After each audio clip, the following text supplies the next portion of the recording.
Mes amis Verseaux, bonjour et bienvenue sur la chaîne Tarot à Merveille.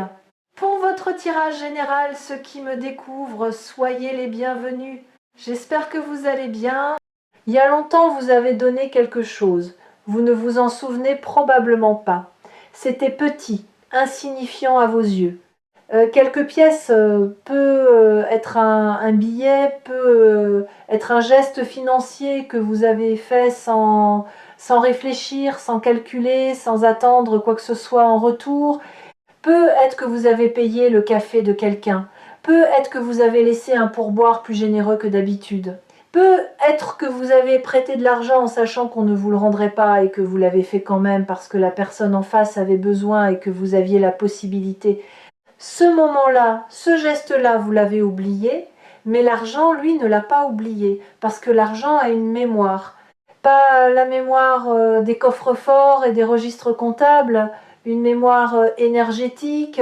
L'argent se souvient de comment il a été donné, avec quelle intention, avec quel cœur. Et l'argent donné avec générosité, sans calcul, sans ce petit pincement de regret qui accompagne tant de transactions, cet argent-là voyage, il circule, il passe de main en main, de vie en vie, et à chaque passage, il accumule une charge. Et un jour, quand la charge est suffisante, quand le cycle est complet, il revient, pas sous la même forme, pas par le même chemin, mais il revient, toujours, multiplié par chaque main généreuse qu'il a traversée. Ce retour est en cours, en ce moment, pour vous. Et aujourd'hui, je vais vous raconter le voyage de cette pièce, de votre pièce, pour que vous compreniez non seulement ce qui arrive, mais pourquoi cela arrive maintenant, et surtout comment l'accueillir sans que vos vieux réflexes ne le sabotent. Suivez la pièce. Premier passage. Le moment où vous l'avez donné, revenez à ce geste. Même si vous ne vous souvenez pas du moment précis, vous vous souvenez de la sensation de donner sans compter. Ce mélange étrange de légèreté et de vertige. Légèreté parce que donner libère, vertige parce que quelque chose en vous murmurait que vous ne pouviez pas vous le permettre, que c'était imprudent, que vous auriez besoin de cet argent plus tard. Ce murmure, c'était la voix de la rareté. La voix ancienne, héritée, transmise de génération en génération, qui dit que l'argent est limité, fragile, toujours sur le point de manquer, et malgré cette voix, vous avez donné, vous avez choisi la générosité plutôt que la peur, et ce choix, aussi petit qu'il paraisse, a mis en mouvement quelque chose que vous ne pouviez pas voir. Parce que chaque acte de générosité pose une question à l'univers. Pas une question formulée avec des mots, une question posée avec l'énergie. Et cette question est: suis-je dans un monde de rareté ou dans un monde d'abondance? Si vous retenez chaque centime avec la terreur de celui qui pense que rien ne reviendra, vous répondez rareté. Et le monde, fidèle miroir de vos croyances, vous envoie exactement assez pour survivre. Juste assez. Jamais plus. Mais si vous donnez, si vous laissez circuler avec confiance, même quand la logique vous dit de retenir, vous répondez abondance. Et le monde ajuste sa réponse en conséquence. Votre geste de générosité passé a envoyé cette réponse. Et la réponse de l'univers est en route. Deuxième passage. Le voyage invisible. Votre pièce a quitté vos mains et a commencé un voyage que vous n'avez pas pu suivre. Elle est entrée dans la vie de quelqu'un d'autre. Et dans cette vie, elle a fait quelque chose, peut être qu'elle a permis un repas, peut être qu'elle a comblé un manque juste assez pour éviter une crise, peut être qu'elle a simplement rappelé à quelqu'un que la bonté existe encore dans ce monde. Et cette personne, touchée par votre geste, consciemment ou non, a à son tour fait circuler quelque chose, pas nécessairement de l'argent, peut être de la gentillesse, peut être de l'aide, peut être un sourire qui a changé la journée de quelqu'un d'autre. Et ainsi votre pièce s'est transformée. Elle a cessé d'être un objet métallique pour devenir une onde de générosité qui s'est propagée de personne en personne, invisible, silencieuse mais réelle. Et cette onde a touché des vies que vous ne connaîtrez jamais, des gens que vous ne croiserez jamais, des histoires dont vous n'entendrez jamais parler, mais qui existent, et qui portent quelque part dans leur trame l'empreinte de votre geste initial. Ce voyage invisible est la partie de l'abondance que personne ne vous enseigne. Les livres de finances parlent d'investissement, de rendement, de stratégie, mais ils ne parlent jamais du voyage invisible. De cette circulation souterraine qui transforme la générosité en retour, la confiance en récompense et la foi en manifestation concrète. Et votre pièce a voyagé longtemps, parce que le cycle devait être complet, parce que l'onde devait toucher suffisamment de vie, parce que vous, de votre côté, deviez être prêt à recevoir le retour. Et cette préparation, elle ne se fait pas en un jour. Elle se fait à travers un processus profond de transformation intérieure que vous ne mesurez peu, être pas encore. Mais avant de parler de cette transformation, laissez-moi vous dire quelque chose sur la patience. La patience financière est la forme de patience la plus difficile à cultiver, parce que le manque d'argent n'est pas abstrait, il est concret, il se manifeste dans les choix que vous ne pouvez pas faire, dans les expériences que vous devez refuser, dans cette anxiété physique presque viscérale qui vous saisit quand une facture arrive et que le solde ne suit pas. Et dans ces moments-là, parler de patience semble insultant, presque cruel. Je ne minimise pas ce que vous avez traversé, les nuits blanches, les calculs incessants. Cette sensation d'être prisonnier d'une machine qui exige toujours plus et donne toujours moins. Mais je veux que vous regardiez cette période avec des yeux neufs, pas avec les yeux de la victime, avec les yeux de l'alchimiste qui sait que le plomb doit passer par le feu pour devenir or, et que le feu, aussi douloureux soit-il, n'est pas la fin du processus. Il est le processus. Chaque moment de manque que vous avez vécu a brûlé une couche de croyances limitantes. Chaque nuit blanche a dissous un fragment de la peur héritée. Et ce qui reste après le feu, après la combustion de tout ce qui n'était pas vous, c'est l'or. L'or de votre rapport purifié à l'argent. L'or de votre capacité à recevoir sans peur et à donner sans regret. Troisième passage, votre transformation silencieuse. Pendant que votre pièce voyageait, vous avez changé, pas de manière visible, de manière souterraine. Votre rapport à l'argent s'est modifié lentement, presque imperceptiblement, au fil des expériences et des prises de conscience accumulées. Il y a eu le moment où vous avez compris que votre valeur n'était pas liée à votre compte en banque. Ce moment n'est peut être pas venu dans un éclair de lucidité. Il est peut être venu dans la fatigue, dans l'épuisement de courir après une sécurité financière qui semblait toujours fuir devant vous. À un moment donné, quelque chose en vous a dit assez, non pas assez d'argent, assez de courses, assez de cette équation toxique qui fait de votre solde bancaire le thermomètre de votre dignité. Et dans ce assez aussi discret qu'il ait pu être, une porte s'est ouverte. Il y a eu aussi le moment où vous avez cessé de vous comparer. Ce moment où vous avez regardé la réussite financière des autres, non plus avec ce mélange d'envie et de honte qui vous était si familier, mais avec une forme de détachement neuf, pas de l'indifférence, du détachement, la capacité de reconnaître le parcours de l'autre sans en faire le miroir de votre propre échec. La capacité de vous dire « leur chemin est le leur, le mien est le mien, et les deux ont leur propre timing ». Et il y a eu, plus récemment, un moment encore plus subtil, le moment où vous avez commencé à vous sentir riche. Pas riche au sens financier, riche au sens existentiel, riche de vos expériences, de vos liens, de votre capacité à ressentir profondément la vie, de votre aptitude à trouver de la beauté dans ce qui est gratuit, un coucher de soleil, un silence partagé, un rire d'enfant. Vous avez commencé, sans le nommer, à accéder à une forme d'abondance intérieure qui ne dépend d'aucun chiffre. Et c'est exactement cette transformation-là qui rend le retour de votre pièce possible maintenant. Parce que l'univers n'envoie pas l'abondance financière à quelqu'un qui la confond avec sa valeur personnelle. Il l'envoie à celui qui sait que sa valeur existe indépendamment de tout chiffre, à celui qui peut recevoir de l'argent sans se perdre dedans, sans en devenir esclave, sans le confondre avec l'amour, le pouvoir ou la preuve de son mérite.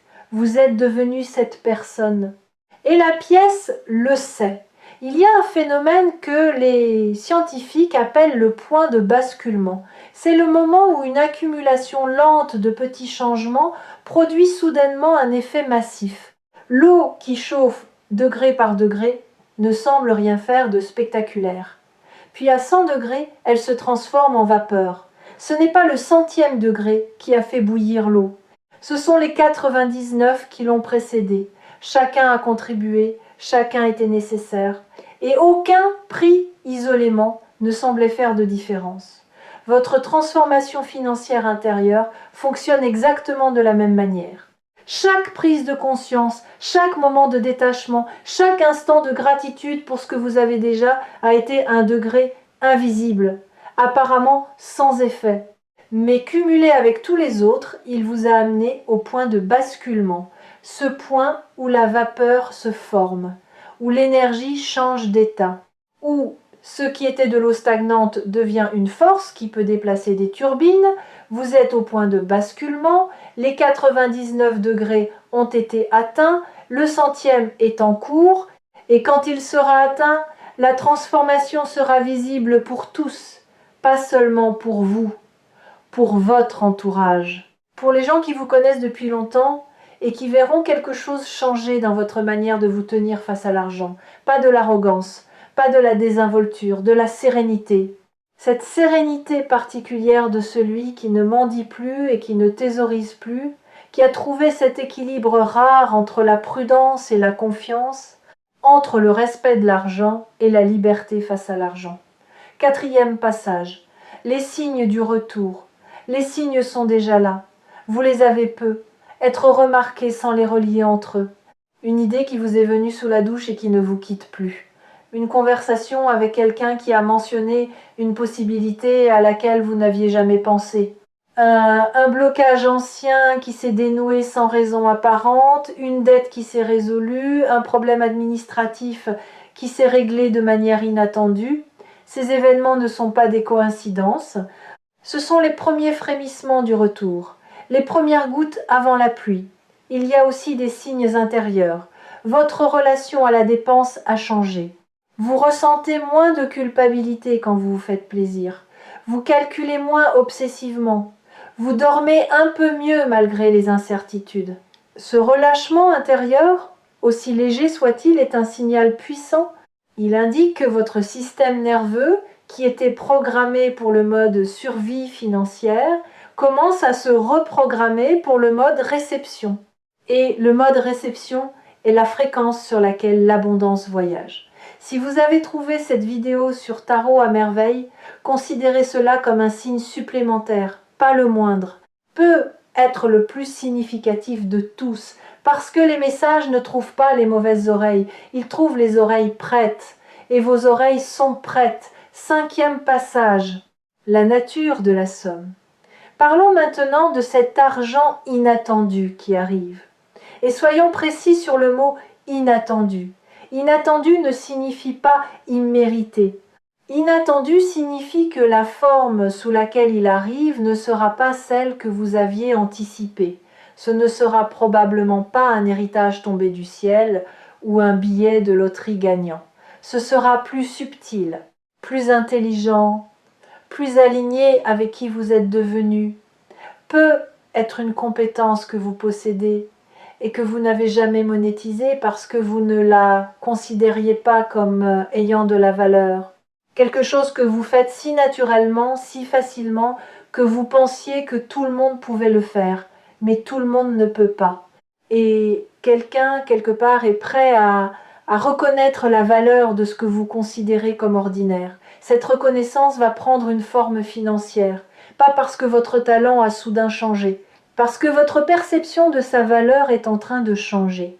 Et quand vous cessez de brader ce que vous avez à offrir, le monde cesse de vous payer au rabais.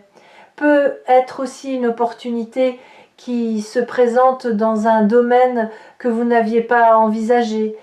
Un croisement inattendu entre quelque chose que vous savez faire et un besoin que vous ne soupçonniez pas. Ce croisement, quand il se produira, vous semblera évident.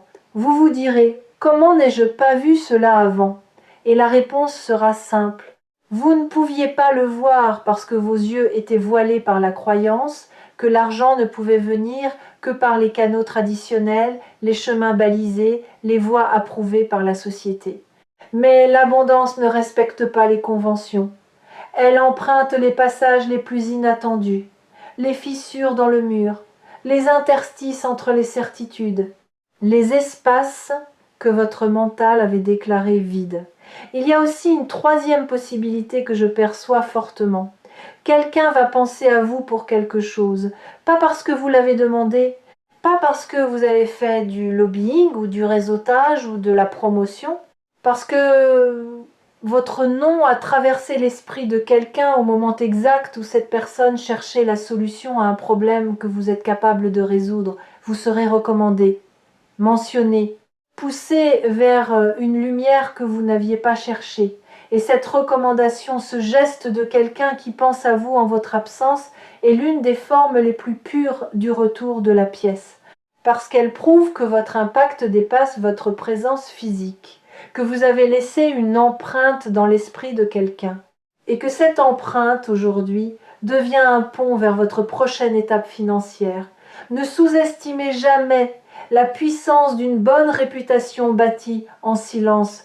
Les gens qui travaillent avec intégrité, qui donnent plus qu'ils ne promettent, qui traitent les autres avec respect indépendamment de leur statut, ces gens-là plantent des graines dans l'esprit de chaque personne qu'ils croisent.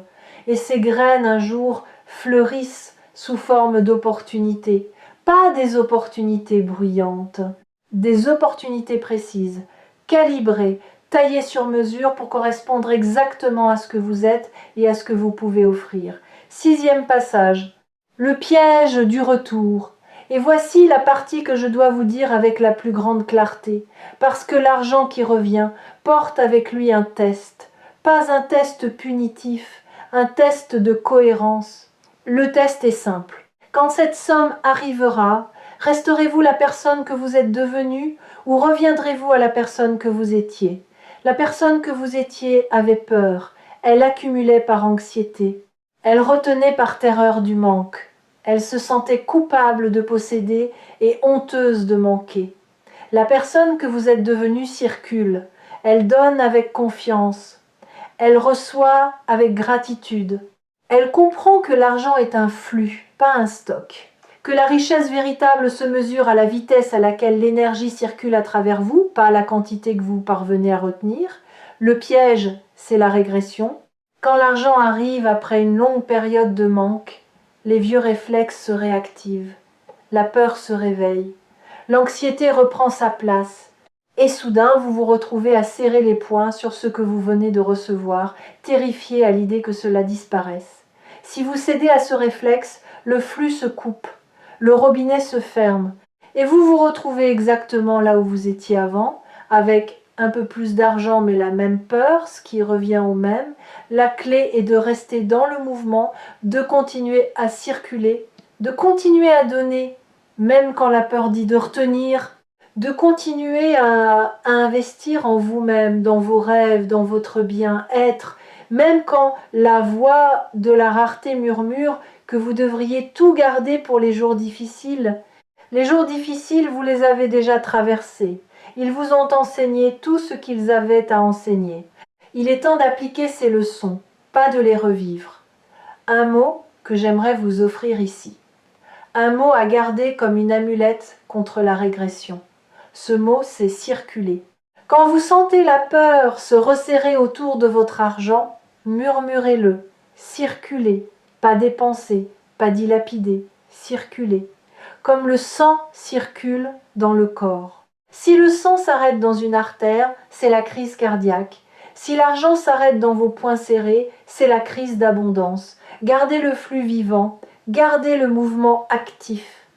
Et la somme inattendue ne sera pas un événement isolé. Elle sera le premier chapitre d'une histoire financière entièrement nouvelle. La pièce que vous avez donnée il y a longtemps est sur le chemin du retour.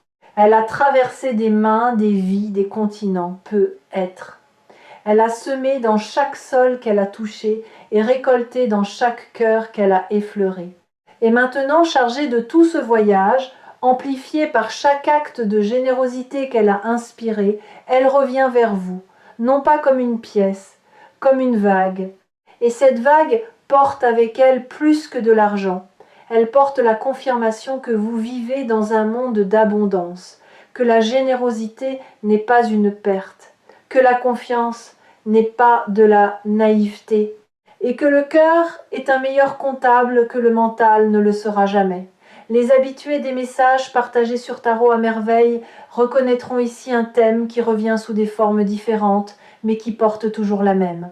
Essence, l'idée que ce que vous envoyez dans le monde revient vers vous, transformé, amplifié, mûri par le voyage, et que la seule chose qui détermine la qualité du retour, c'est la qualité de l'envoi.